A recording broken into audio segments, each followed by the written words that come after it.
Yo'l-patrul xizmati xodimlari moped skuter haydovchilaridan haydovchilik guvohnomasi talab qilishi noqonuniy. 2024-yil 8-iyul kuni Vazirlar Mahkamasi tomonidan qabul qilingan 393-sonli qarorga ko'ra, 2025-yil 1-martdan boshlab moped va skuterlarni boshqarish uchun haydovchilik guvohnomasi talab etilishi belgilangan edi.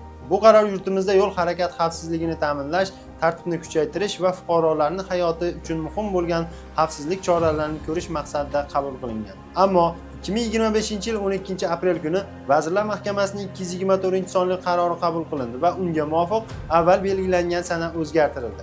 Endilikda ushbu tartib 2025-yil 1-oktyabrdan kuchga kiradi. Ya'ni 1-oktyabrdan boshlab moped va skuter haydovchilari ham tegishli toifadagi haydovchilik guvohnomasiga ega bo'lishlari majburiy bo'ladi.